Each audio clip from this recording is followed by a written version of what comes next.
खुद पे ये जुल्म गवारा नहीं होगा हमसे। खुद पे ये जुल्म गवारा नहीं होगा हमसे। हम ना सोलों से गुजरेंगे न सीता समझे। हेलो दोस्तों, नो योर सेल्फ के इस नए एपिसोड में आपका फिर से स्वागत है।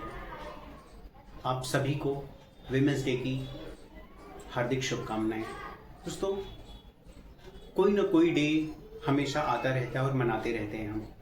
आखिर उसके पीछे क्या लॉजिक है, क्यों मनाया जाता है, आइए हम सब उसके बारे में विस्तार से चर्चा करते हैं।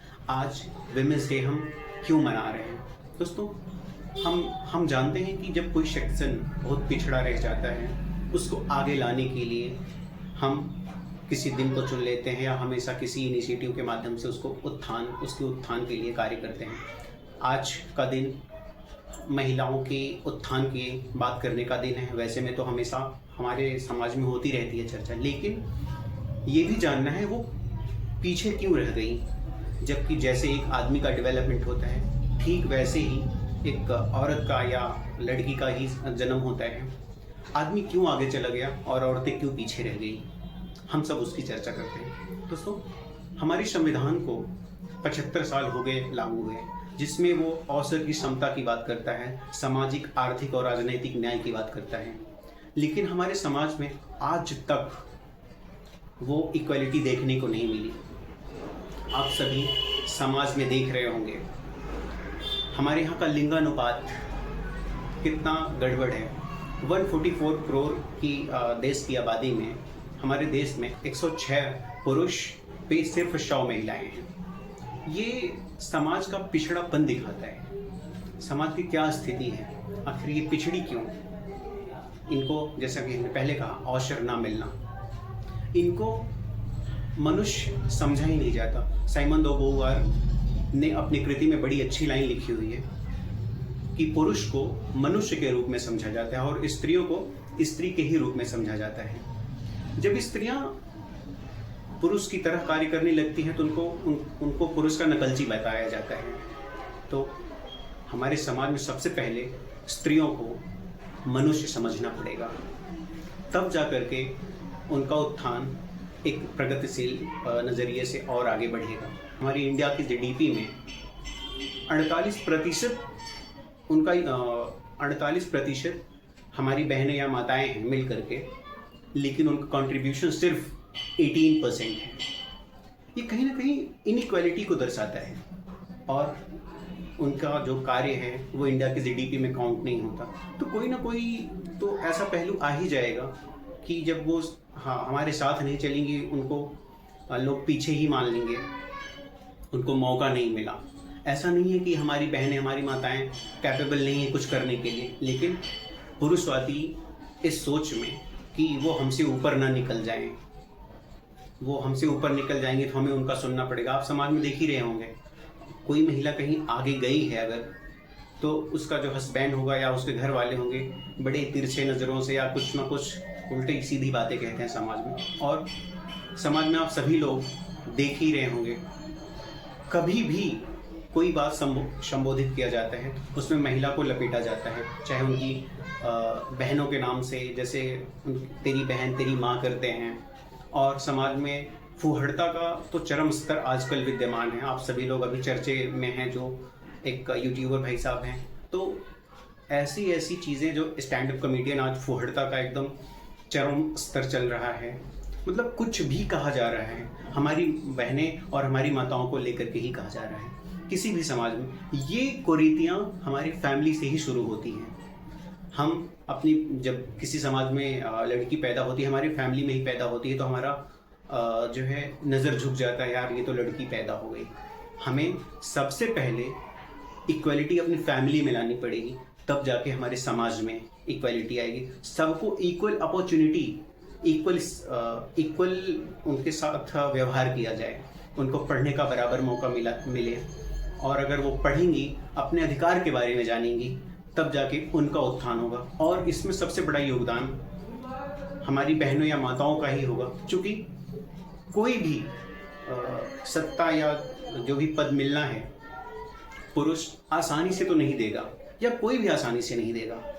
उसके जगह पे अगर आप आओगे तो कतई नहीं देगा। इसलिए हमारी बहनों, हमारी माताओं से गुजारिश है कि वो अपने अधिकार के लिए ज़रूर लड़ें, जो हमारे समाज, हमारी संविधान ने हमें दिया है।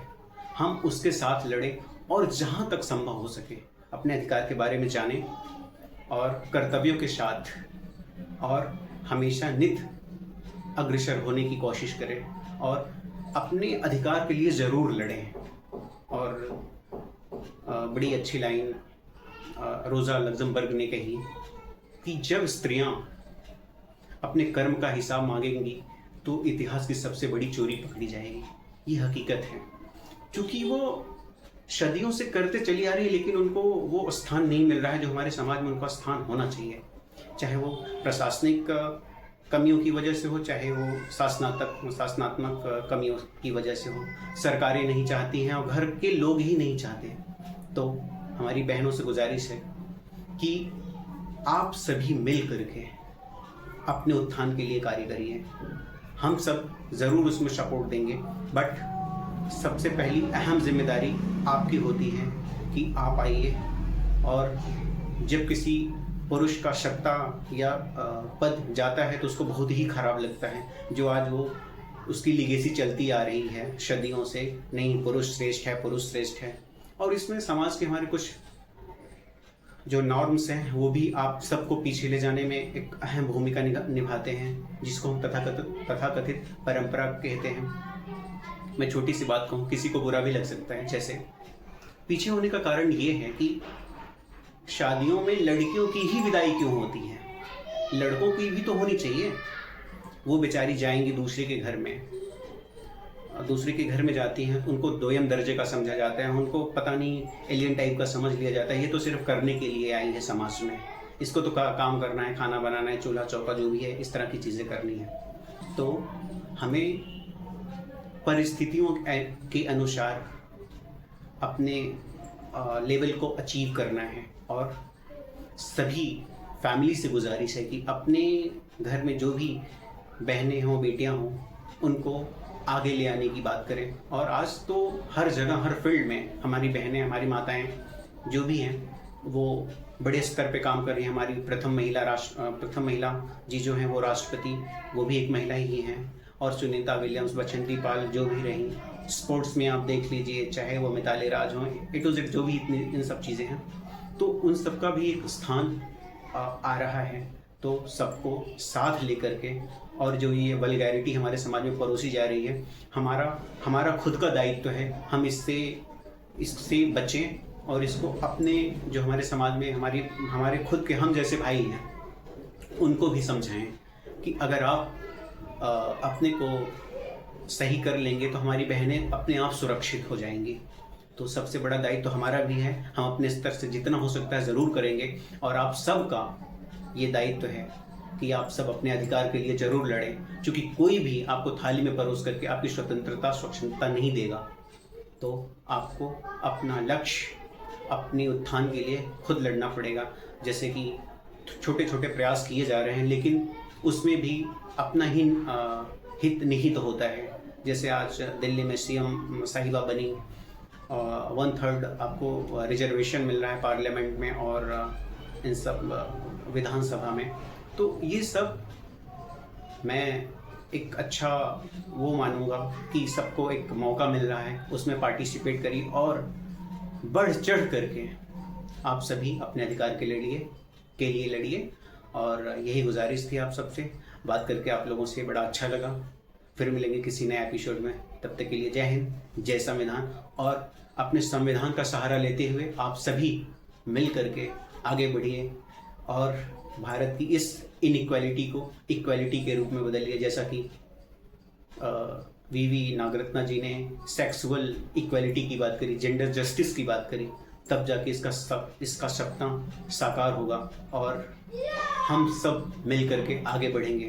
तो हमारा समाज अग्रसरित होगा और हम सभी आगे बढ़ेंगे। बहुत बहुत धन्यवाद।